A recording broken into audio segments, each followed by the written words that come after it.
And thank you for joining me. Today we're going to talk about a very special topic, security on Salesforce, and how you can build more secure solutions on Salesforce, and what are the best practices around profiles and permission sets.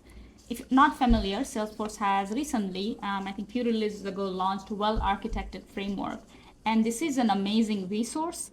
It has stuff about data, security, design, and all of it, and it actually provides you really good guidelines on how to build scalable solutions on the platform. It also provides you with a list of patterns and anti-patterns to kind of notice things in your own org. Are you following a standard pattern or are you following an anti-patterns? And things that I look at, okay, if I'm following an anti-pattern, is there a good reason for that? Even if your actual title is not an architect, I think if you're designing solution on Salesforce, if you're building solutions on Salesforce, everybody should be thinking like an architect. You don't have to have that role per se, but if you're a developer, a consultant, or an admin building anything on Salesforce, it's really good to know some of the best practices that Salesforce is recommending, and you can just start to think like an architect off the bat. Okay, so let's focus on the security, more specifically on the profile and permission sets. If you have been around the ecosystem for a while, you know that profiles have been there for a long time, but within the last few releases, Salesforce is moving more and more towards permission sets. And now is the great time to start to make investment in either moving your existing profiles to permission sets, or if you're starting a brand new implementation, think about permission sets and not in terms of profiles as much. But before we get there, there is something called persona. So what Salesforce is talking about is think about users in terms of persona and not individuals, and not profiles, not permission sets. So if you're starting an implementation, right, think about what are the various persona that is going to use your system.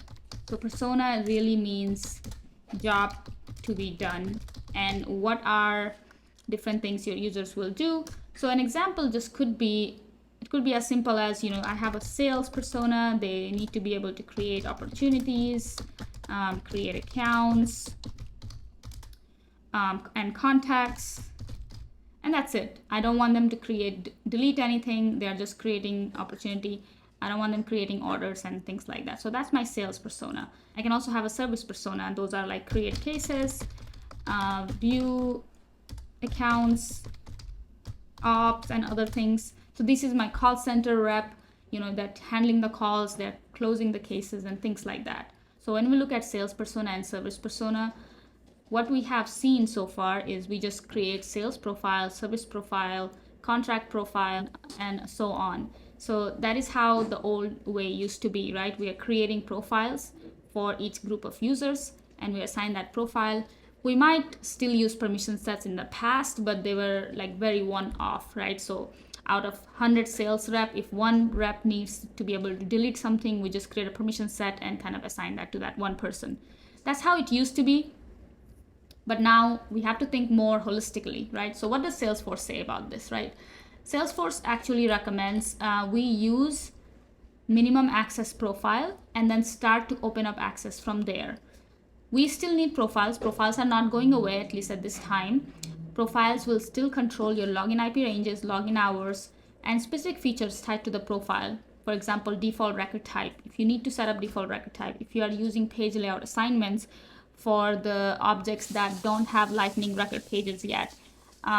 So those specific functionality are still tied to the profile.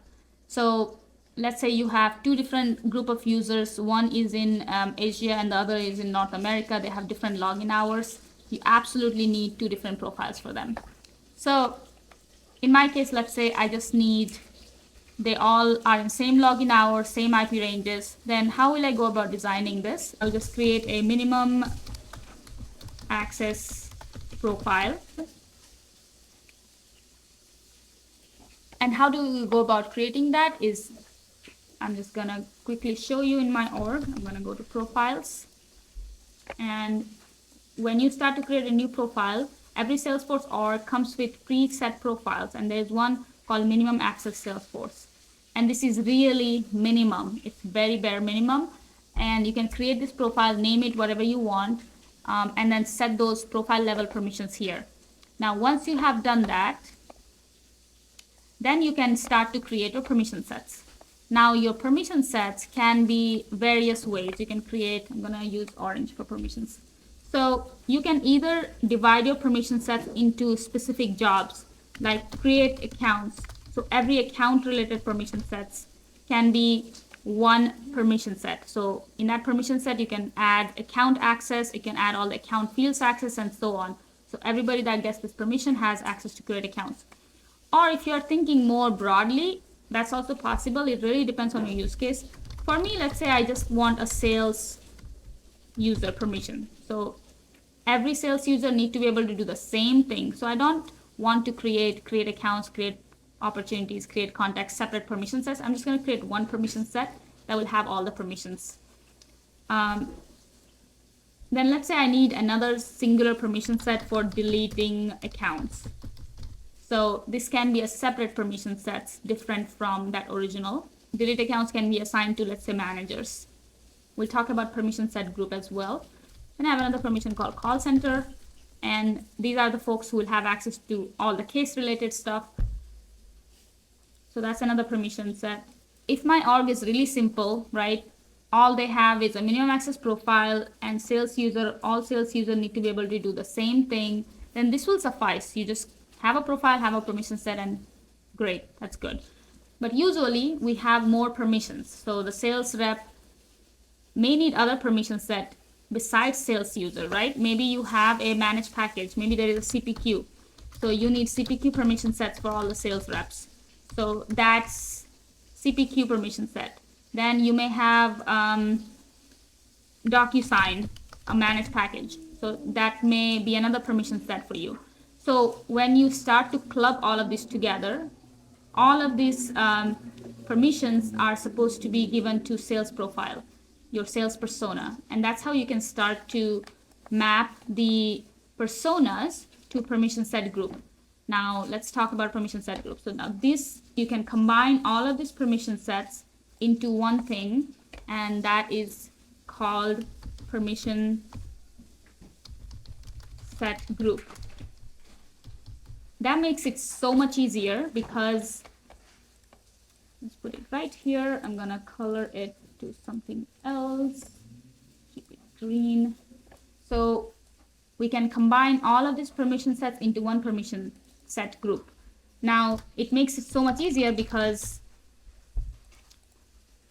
all you need to do is create a user with a simple profile and assign them the permission set group called sales. And it will take care of everything else. You don't have to separately assign all the permission sets. So that can be my permission set group. Usually it's persona to permission set group. In some cases, you may have persona to permission sets, depending on how simple your permission sets are.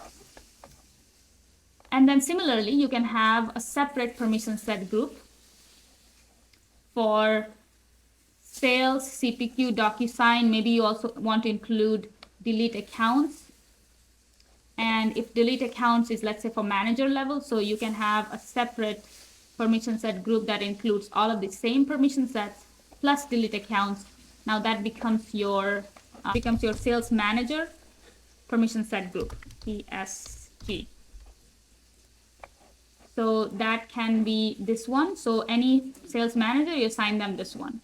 Similarly, you can create a call center permission set group. Maybe that's a call center standard permission set plus other like Service Cloud related permission set and anything else that the call center needs. So that can be its own permission set group. So just to recap, we have got profile, very basic. Then we start to add on the permission sets.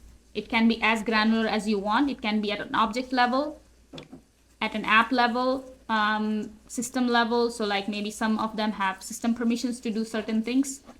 And then you combine all the permission sets into permission set group. You can also mute certain permissions from the permission set group. I have not used that, but that's also something you can do. I like to keep it simple because muting just causes confusion. It's not so intuitive, but as long as it's documented, it's fine to use that. As you are moving towards permission set model, I highly recommend turning on some settings in your user management settings. So if you go to user management settings, have enhanced profile enabled, but more importantly, have field level security for permission sets during field creation. So this is new, you have to keep it enabled. So what this allows is to do is when you are creating fields, in addition to giving access to the profile, edit and create, you can add permission sets. So as you're creating fields, you'll be able to assign those fields to permission sets. And that is awesome because then you don't have to go to permission sets to add those assignments. User access policies is another beta feature for summer 23. This is pretty awesome. You can actually automate default policies that you can assign to the user. So think of as soon as the user is getting created and they meet certain criteria, you can assign them various permission sets. You can put them in various groups and things like that. So this is super powerful. It's in beta right now. So go try it out if you have that in your org. Anyway, so let's go back to permission sets. So I'm going to create a bunch of permission sets. So I already have a create account permission set. I'm gonna just create one more called delete account. You can assign license here, but that's optional. And once you create the permission set, make sure you're actually assigning the permissions in that permission set.